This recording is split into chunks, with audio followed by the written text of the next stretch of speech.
अस्सलाम वालेकुम viewers, welcome to Sultana yummy food secrets. अल्लाह ताला आप सब पर अपनी रहमतों और बरकतों का नज़ुल फरमाए। आज मैं आपके लिए बहुत ही मज़ेदार, सिंपल और सादा से अंदाज में चना मसाला की रेसिपी लेकर आई हूँ। होपफुली मेरे वीवर्स को आज की इस रेसिपी में कुछ ना कुछ सीखने को ज़रूर मिलेगा। तो जल्दी से मेरे नए वीवर्स मेरे चैनल को सब्सक्राइब कर दें। वीडियो अच्छी लगे तो वीडियो को ज़रूर लाइक करिएगा। मेरे चैनल के साथ कनेक्टेड रहने का बेहद शुक्रिया। तो चलें रेसिपी की तरफ चलते हैं। तो सबसे पहले मैंने सफ़ेद और काले चने 4 घंटे के लिए भिगो के रख दिए थे। उसके बाद 20 मिनट के लिए मैंने इनको मीठा सोडा लगा के रख दिया था और आफ्टर 20 मिनट्स मैंने इनको खूब अच्छे तरीके से धो लिया और धोने के बाद अब हम इसे कुकिंग के प्रोसीजर की तरफ लेकर चल रहे हैं। तो मैंने कढ़ाई ली है, तो कढ़ाई में मैंने ये छोले या चने जो भी आप इसको कहते हैं तो इसमें शामिल कर देंगे सारे के सारे, और इसमें स्टेप बाय स्टेप जो है ना मसाले इसमें ऐड कर देंगे। ये इतने सिंपल और सादा से अंदाज में तैयार होते हैं और इतने डिलीशियस बनते हैं कि मैं आपको बता नहीं सकती।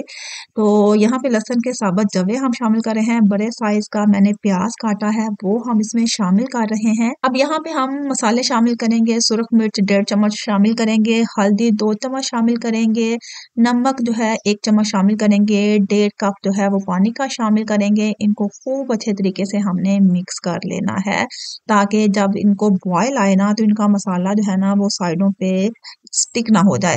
तो ये देखें, अब हमने इसे कुकिंग के प्रोसीजर की तरफ लेके चलना है और हमने इसको वहां तक कुक करना है जब तक इसका पानी जो है ना कंप्लीटली खुश्क नहीं हो जाता।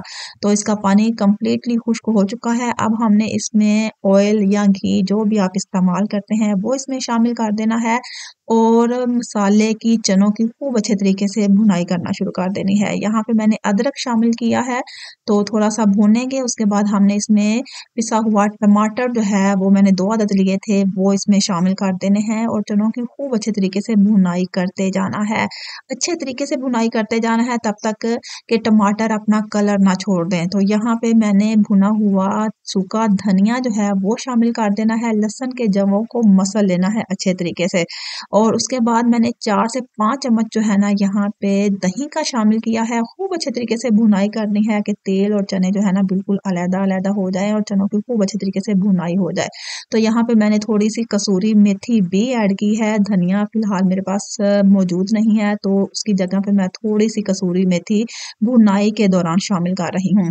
टेस्ट करने पे अगर नमक कम है तो यहाँ पे नमक शामिल कर लें और इसे खूब अच्छे तरीके से चनों को भून लें यहाँ तक कि चनों की खुशबू आने लगे, इसकी भुनाई की खुशबू आने लगे।